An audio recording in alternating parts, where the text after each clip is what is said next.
Most Americans will be in the dark for 72 hours and make a deadly mistake in the first 10 minutes. And yes, that includes you. The average U.S. blackout is getting longer every year, over 7 hours on average in 2023, and in some states, over 48 hours without power. But here's the part no one talks about. The 8 most common blackout mistakes. They're not just inconvenient, they destroy your electronics, spoil your food, put your family in danger, and in some cases, kill people quietly. And nearly everyone makes them, even people who think they're prepared. So today we're going to expose those 8 critical blackout blunders and show you how to fix every single one of them before your next outage turns into a full-blown crisis. Because when the lights go out, you only get one chance to get it right. Number 8. Relying on your phone for everything until it's too late. Okay, let's get something straight. Your phone is not a flashlight, it's not a weather radio, it's not a heating source. It's not a food scanner, a compass, or a survival guide, and yet almost everyone turns to it for all of those things the second the lights go out. And that's the blunder. The biggest trap people fall into during a blackout is expecting their phone to become this magical Swiss Army knife that can solve every problem. But here's the reality. Your phone is a finite battery with a touch screen. That's it. And if you drain it running flashlight mode, scrolling Facebook for updates, or trying to stream YouTube on data, you're going to hit 0% right when you need it most. Cell towers. They've got backup batteries too, but most only last 4 to 8 hours. After that, coverage drops, calls fail, and even emergency alerts might not get through. And if you think your car charger will save you, remember this. 70% of carbon monoxide deaths during blackouts are caused by people running cars or generators in garages just to charge devices. That's not making do. That's Russian roulette. Instead, build redundancy. Have a high-capacity power bank. I'm talking at least 20,000 milliampere hours, preferably 30,000 or more. You want one that can charge your phone 5 to 6 times, not just once, and don't wait for the blackout to charge it. Keep it topped up monthly. Write it in your calendar. Get a cheap plug-in flashlight. Keep a printed list of emergency contacts. Have a real radio for updates. And for the love of all things prepped, print out your evacuation plan. When your phone is your only connection to the outside world, you've got a ticking time bomb in your pocket. Don't treat your phone like your only plan. Treat it like the last resort. When the grid goes down, your phone should be resting, not rescuing. Number 7. Forgetting that toilets don't flush forever. Here's what almost no one thinks about during a blackout, until they really need to go. Toilets. Yes, the most awkward, overlooked, and surprisingly urgent part of blackout prep. Everyone assumes, oh, it's just water and pipes that'll still work. Nope, not for long.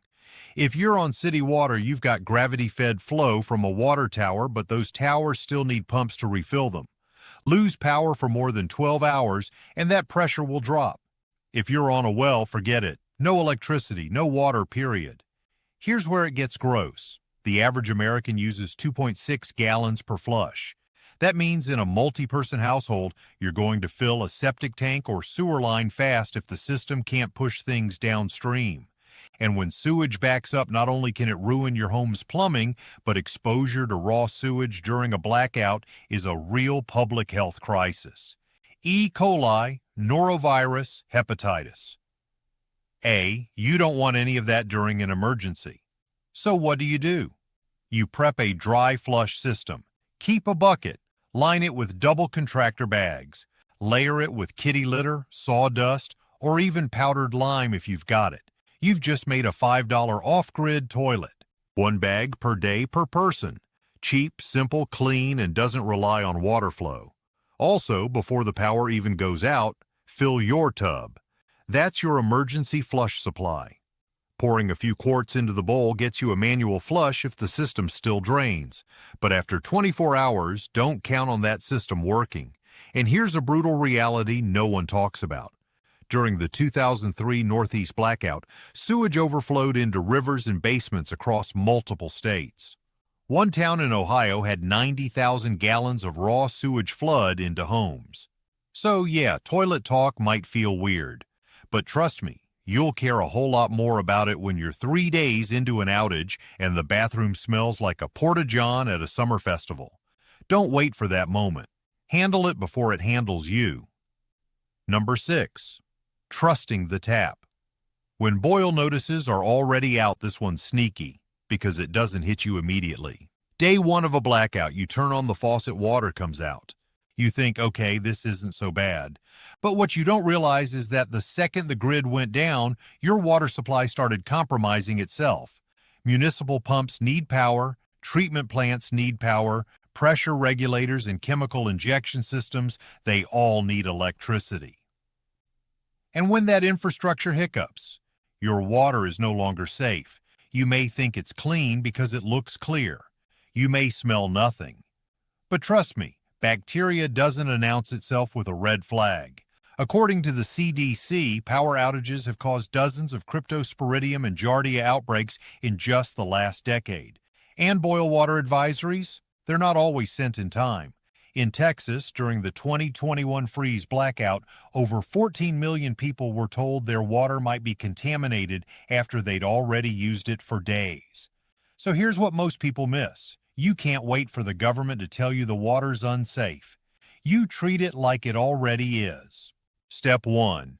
Keep at least 2 weeks of clean water stored. Not just a case of bottles, I'm talking 14 gallons per person minimum. Store it properly, rotate it yearly, and don't leave it in the garage. Step 2. Have a real filter. Life straws are fine for hiking. But for your home, you want something like a gravity-fed Berkey, AquaRain, or Alexa Pure system. These can handle viruses, bacteria, and heavy metals. No power needed. Step 3. Always have a backup boil method. Propane stove, butane burner, rocket stove, something that doesn't require the grid. And here's something almost no one does, but should. Keep a bottle of unscented household bleach. In a true emergency, 8 drops per gallon can disinfect clear water. Wait 30 minutes. It's not tasty, but it's drinkable. Bottom line, trusting the tap in a blackout is like eating sushi from a gas station. It might be fine until it isn't. Don't gamble with your gut. Your kidneys will thank you later. Number 5. Believing your flashlights will just work when you need them. Let's talk lighting, because the moment the power dies, your world shrinks to the size of the candle you found in the back of the junk drawer. And that's if you remembered to buy matches. Here's the brutal truth. Most people's blackout lighting plan is nothing more than, we've got a flashlight somewhere. And that's how you end up bumping into furniture, dropping your phone in the toilet while trying to aim the flashlight app, or lighting a candle next to a pile of unopened mail like it's the 1800s. Blunder number 5 is this blind faith that your flashlights, if you even know where they are, will magically have working batteries when it matters. But batteries degrade. They leak. They corrode the inside of your flashlight so badly that when you finally do find it during a blackout, the switch is stuck and the inside smells like battery acid. And even if the batteries are good, most people grab the cheapest flashlight from the dollar bin, the kind with a dim yellow glow that barely lights up your feet, let alone a room. Newsflash: that won't cut it when your entire house is black. You need redundancy. You need layers of light. Here's how the pros do it. First, headlamps. Yeah, they look goofy, but they're hands-free, focused, and you can cook, clean, or read without juggling a flashlight in your mouth. Second, LED lanterns, not candles. Real lanterns that can run 50-plus hours on 3 AA batteries. They illuminate a room, not just a corner. Third, flashlights with fresh lithium batteries, not alkalines. Lithium batteries last years in storage, don't leak, and still work in cold weather, something alkaline batteries fail at miserably. Fourth, light sticks. The good kind, military grade, not the dollar store rave gear. They provide 12 hours of non-electric, non-flammable light. Fifth, solar rechargeable lanterns or hand crank lights. No batteries? No problem. Get outside, get a charge. And here's a killer tip most people don't know: keep a small solar path light, like the kind for your garden, indoors in a sunny window. When the lights go out, bring it to the bathroom or hallways. safe, portable, and it charges itself every day. Stop trusting old flashlights with mystery batteries and get serious about lighting. Because once you're in the dark, it's already too late to fix it. Number 4. Assuming your fridge is sealed tight and won't leak cold. Let's get real about your refrigerator. It's not a magic ice cave. It's not a vault that holds in cold forever. And yet every time the power goes out, people think, hey, it's fine, just don't open it. Here's the problem. Unless your fridge is newer than 5 years and sealed like a bank vault, it's losing cold air constantly from the moment the compressor shuts off.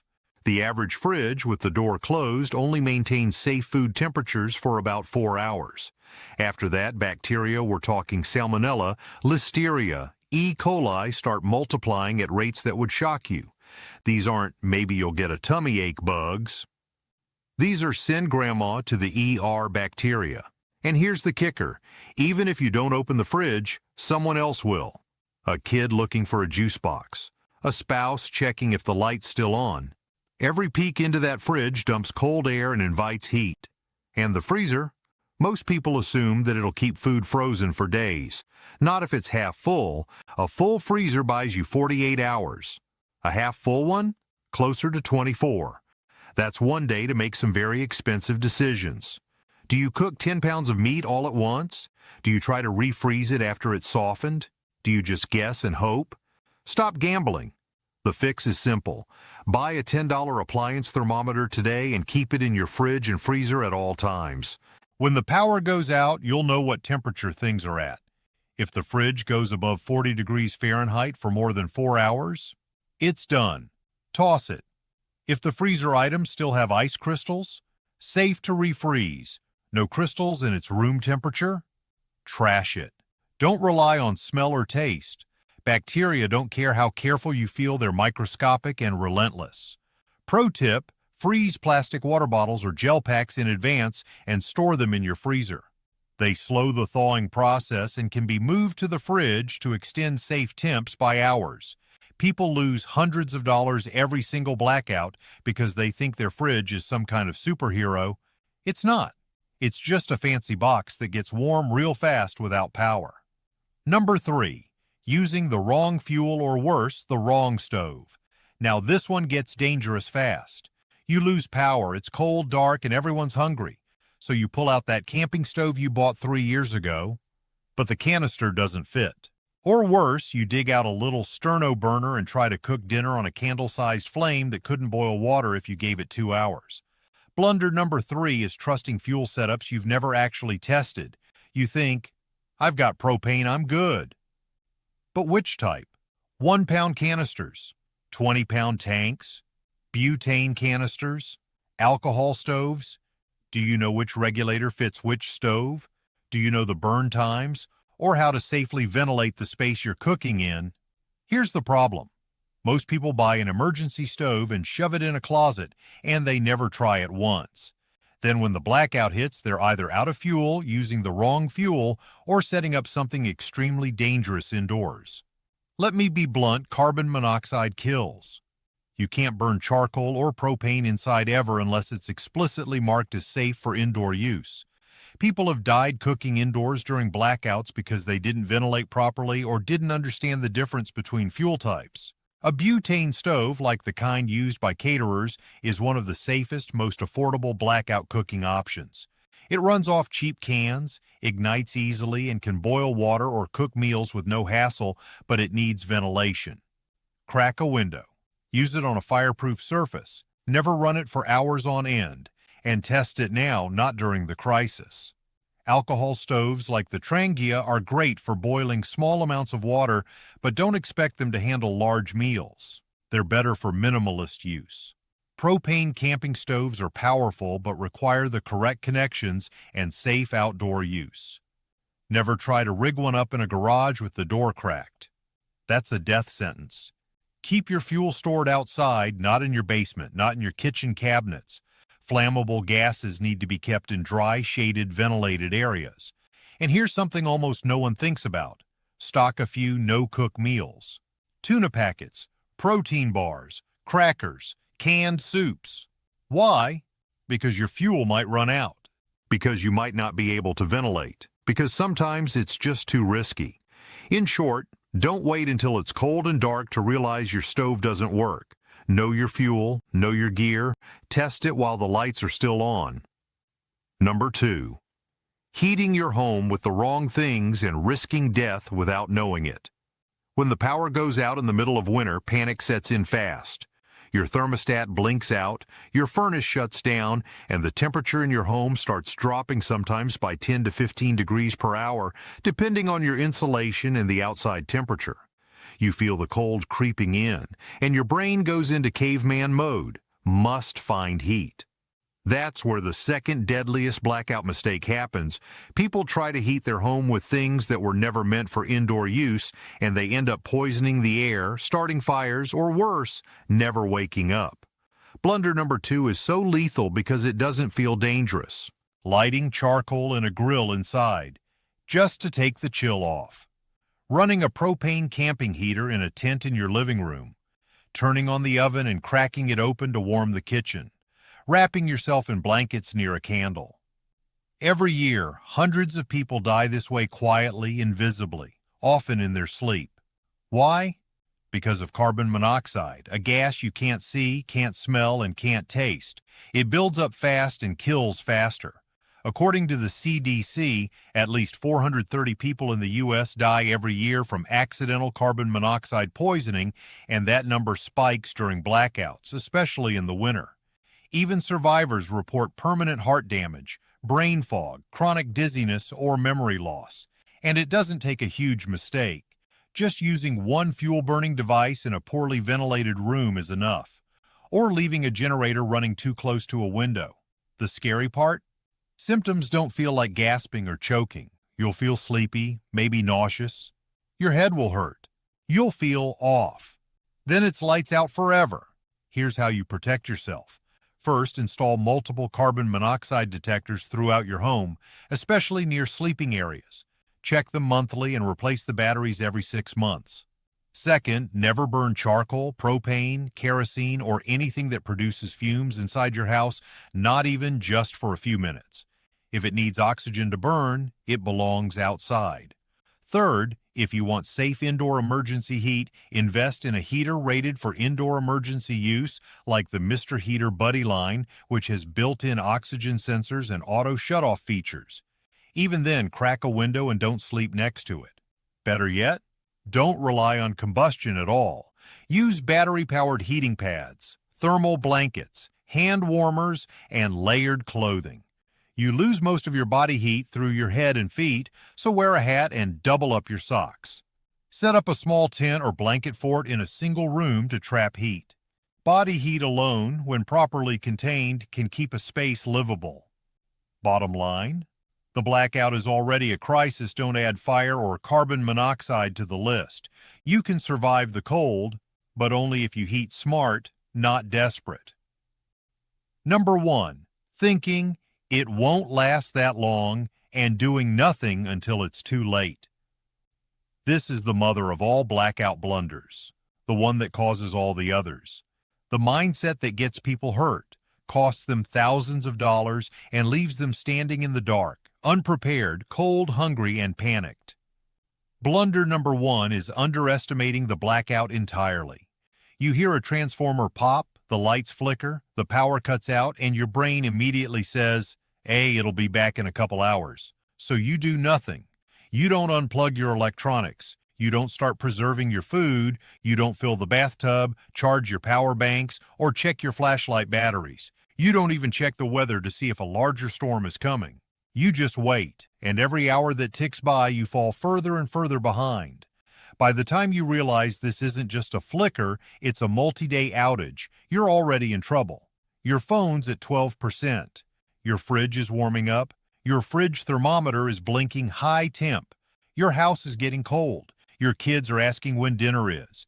And you've got no fuel, no plan, no backup, just the hope that the power company gets around to your neighborhood soon. The worst part?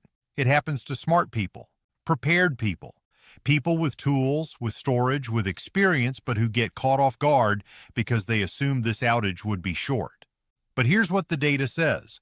blackouts are getting longer, not shorter.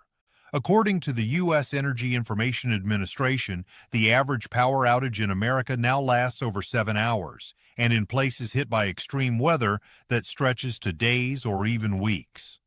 Texas, 2021, 4.5 million people without power for days. California wildfires, rolling blackouts that lasted up to 5 days. Hurricanes like Ian and Ida, 2 weeks for some areas. So here's the mindset shift that changes everything. Assume it will be longer than expected, every single time. If it's short, great, you're over-prepared. If it's long, you've already won the first 12 hours while everyone else is panicking. When the lights go out, act like it's day 1 of 3, minimum. Fill your water, unplug your electronics, make decisions about your fridge, seal off rooms, conserve your power banks, light your lanterns, communicate with your family, activate the plan. Don't wait, don't guess, execute.